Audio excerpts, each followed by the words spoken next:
So, you want to get into 40k lore. How you got here could be many things. Maybe a friend is holding you hostage. Maybe you got some minis and you want to learn the lore for the tabletop. Maybe you played a Warhammer video game. Maybe you watched a fan animation. Or maybe you just heard some passionate fans talking about how ridiculously overpowered everything in Warhammer is. Whatever it may be, you're probably here because you want a simple explanation, and you're tired of every answer to a stupid question being yes, kinda, maybe, but also no, and it's complicated. Well, not to worry. Today I'm gonna give a very basic overview of the galaxy in the 41st millennium. Well, some of it. I'm likely only gonna cover the state of the galaxy, specifically the Imperium and Chaos. I won't go too in-depth either. Some things I will have to gloss over, mainly for the sake of time and keeping things simple, but don't worry, I have a lot of deep dives planned.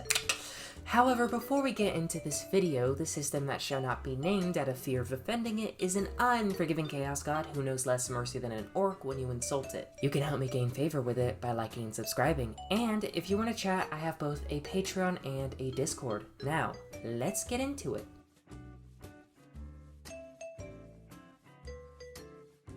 So here's the gist of it, novitiate. The galaxy is a messed up place. In the grim darkness of the 41st millennium, there is only war. There are a million ways to die and the alternatives are not much better. It does not help that, if anything, that sentence was an understatement. From being ripped apart by literal demons to horrible plagues to being crushed under the foot of the Imperial war machine, there are a lot of ways to die. Forget science and progress and understanding. That was lost a long time ago, buddy.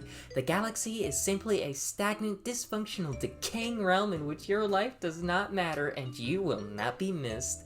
Feeling depressed yet? Don't worry, novitiate, you get used to it. Let's talk about the people that live there.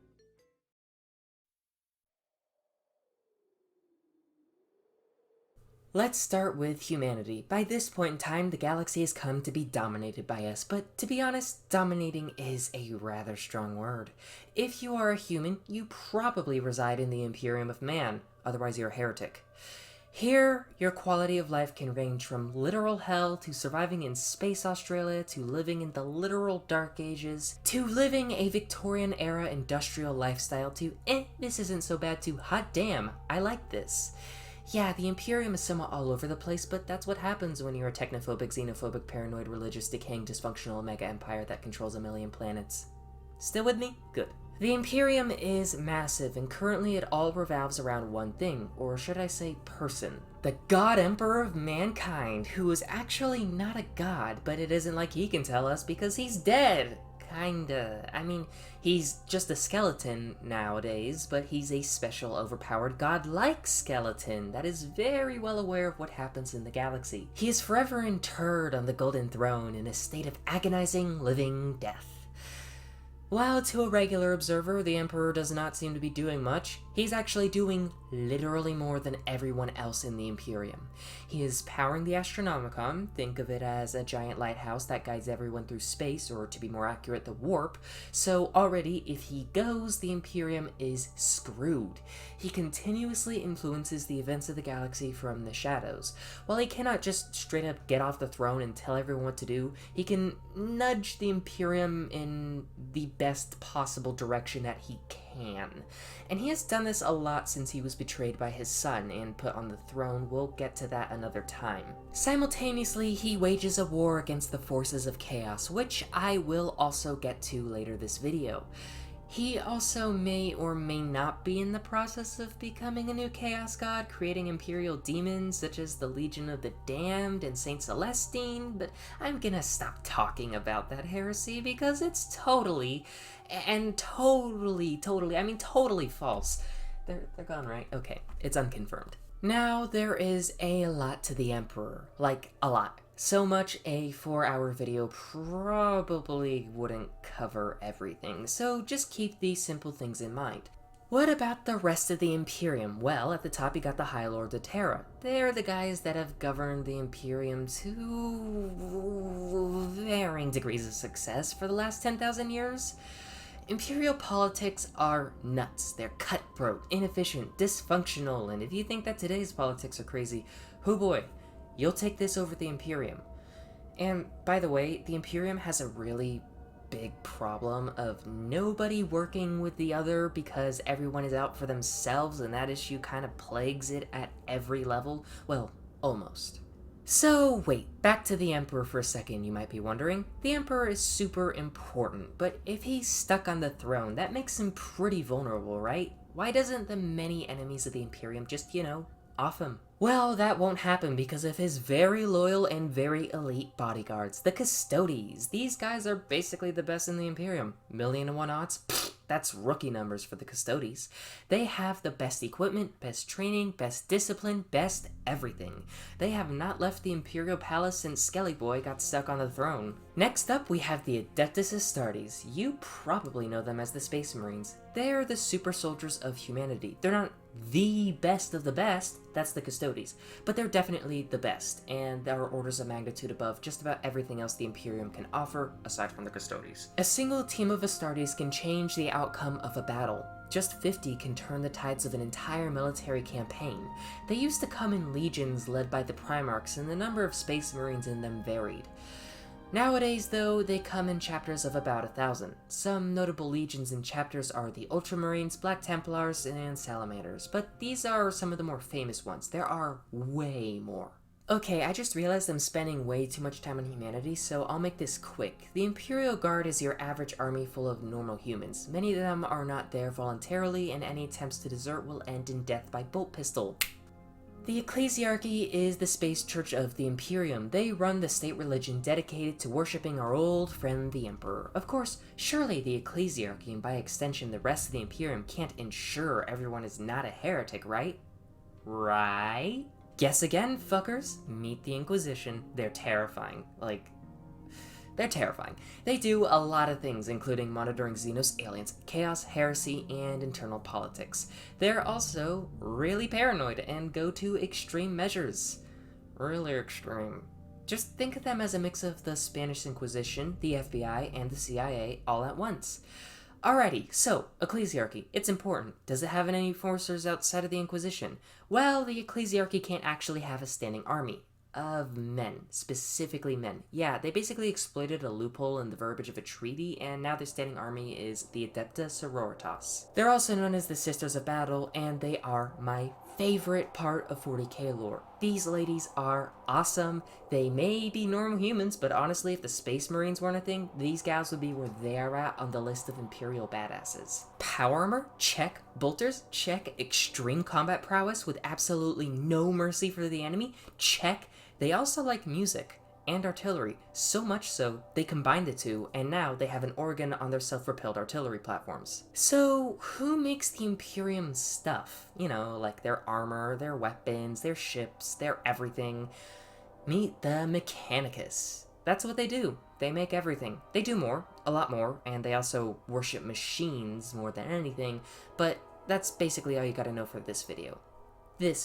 Don't worry, Mechanicus fans, you'll get justice soon. So, that's a very basic overview of humanity, and I mean super, super, super basic overview. There is so much that one has to cover when talking about the Imperium that there's just no way I could get to it all in a short amount of time, so yeah.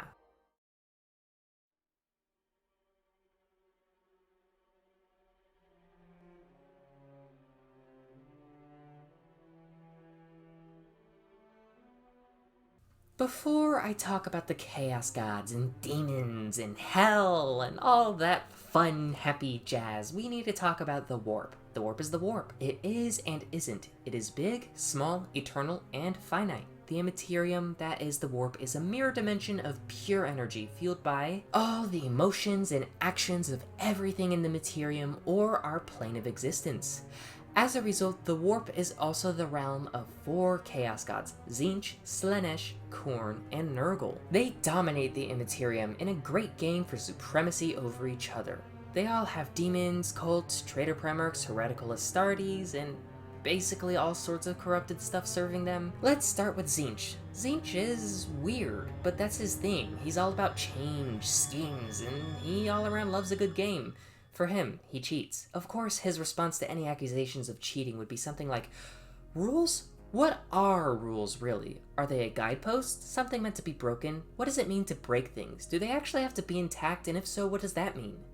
You can break a broken plate again. Actually, what are questions? Don't worry, I have the answer that I will explain to you in total perfection last year tomorrow at 13 o'clock p.m. in a Thursday 2 weeks ago. Tzeentch is for the most part at odds with every other Chaos God. Well, all the Chaos Gods hate each other, but they hate Tzeentch especially. And he also dislikes everyone else, especially Nurgle. Nurgle is, I guess you could consider him the opposite of Tzeentch. He represents stagnation, rot, decay, death, finality, sickness, where Tzeentch is always on the move, scheming. Papa Nurgle just wants to sit in a chair and slow down. He also wants you to try his soup, which will turn you into a horrifying rotting flesh monster with trailing innards and a bloated body. He also has taken a liking to a goddess, Isha, who he keeps in a cage. Unfortunately for Isha, Nurgle only knows how to express love through the definition of his own existence, which basically means he tests all his diseases on her. But being a goddess of fertility, life, and healing, she's fine. Physically, at least. Stay strong, queen. For the record, Isha is not a Chaos God, and I will cover her in another video about the Eldar, and look, long story short about the Eldar, they don't goofed. Khorne is a simple dude. He's all about war and blood and honor, and that's it really. I'm sure you've heard the term blood for the blood god somewhere on the internet. Well, this is where that comes from. Khorne is a unique Chaos God because he's kind of in this position of being powerful by default. He's all about honor and being straight up, so anyone with a fucking moral compass feeds his power.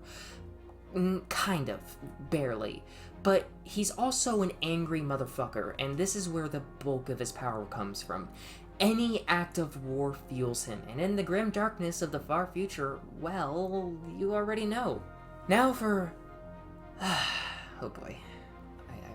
I really hope that I don't piss off the system that shall not be named. Please forgive me, system that shall not be named. So, Slaanesh is actually my favorite Chaos God, not for the reasons you will expect. Slaanesh is all about excess and pleasure in any way, shape, or form. Because of this, Slaanesh is often referred to as the, god of says white nose powder and heavy metal. And this is definitely very much an image exploited in an official capacity. It isn't just the community. This does not really cover Slaanesh accurately, though. Slaanesh is about excess. So basically, it could be pain, feel-good times, joy, sadness, anger, corruption. If it's insanely excessive, it's pleasurable to Slaanesh. And that's really all Slaanesh wants to do. They just want to have a good time. But honestly, it is the fact that they are all about excess that makes them terrifying. They don't scheme to be a troll like Tzeentch. They don't cause a plague like Nurgle. They don't invade like Khorne. They're a bit more subtle with how they work. I think my favorite depiction of corruption by Slaanesh comes from a comic dedicated to the Sisters of Battle. An industrial world that is normally miserable suddenly experiences better morale, more satisfaction.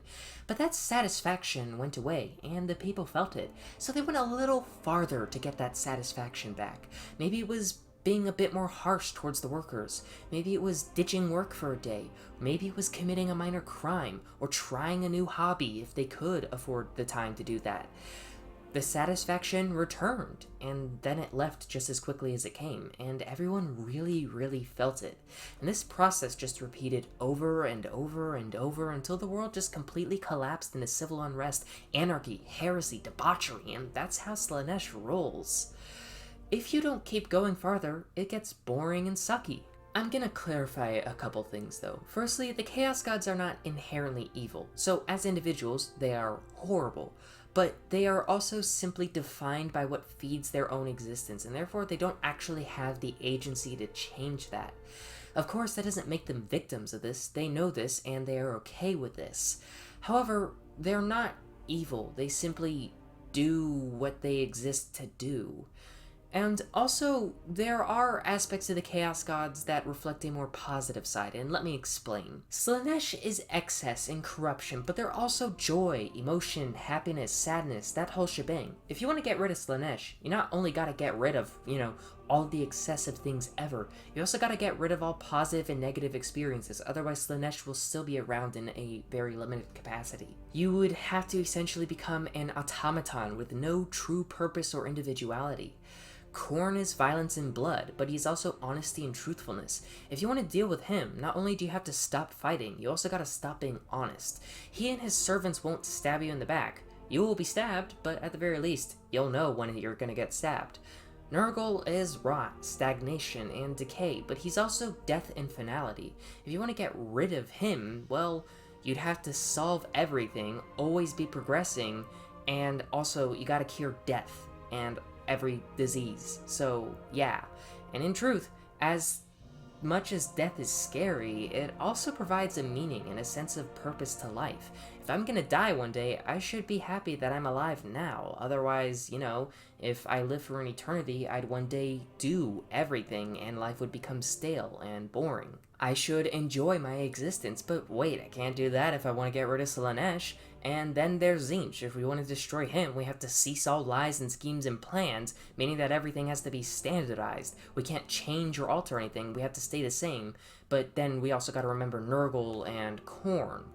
See the problem? If we want to truly tramp over them, we, the entire living populace of everyone in the Imperium, would have to either go extinct, which basically means there was no point in trying to stop chaos in the first place, or we gotta take away everything that makes life. Even if we could do that, it would just be such a monumental effort that, well, would it be worth it in the end? So, in a way, the existence of the Chaos Gods also shows that we aren't emotionless automatons. Now, the next thing I want to clarify is that the Chaos Gods don't really care about the Imperium, these days at least. They don't pay much attention to us. They'll keep an eye on the Emperor, because the Anathema, as they call him, is, well, the biggest threat to their existence if one exists, but he is currently fighting them in the Warp, so yeah. Even then, almost all of their attention goes to the Great Game and the Warp. They won't really meddle in anything outside of the Warp unless there is an actual existential threat to them personally, or if it somehow gives them an advantage in the Great Game, which has to do with the Immaterium, not the Materium. It is mainly their minions, their demons, their demonettes, their Chaos Space Marines, and cultists and more that cause so many problems for us. That brings us to another point. You can never triumph over chaos, at least not in the state the galaxy is in now. As I said, our very existence and actions fuel them. Us fighting, killing, and being killed by the demons sustains them. Us fighting non-chaos enemies sustains them. Doing anything sustains chaos, and the demons themselves can't actually die. They'll reform in the Warp after we quote-unquote kill them and come back to the Materium. It is possible to win a battle or even a war against Chaos-aligned forces, but to defeat Chaos itself permanently? No. It always comes back. It will always come back. And that is a very basic summary of the Imperium and Chaos. There is, simply put, a lot of lore, and I only just barely scratched the surface of these groups of interest. But honestly, I think that's part of the joy of 40k. There is literally always something new for you to discover, and that keeps things interesting.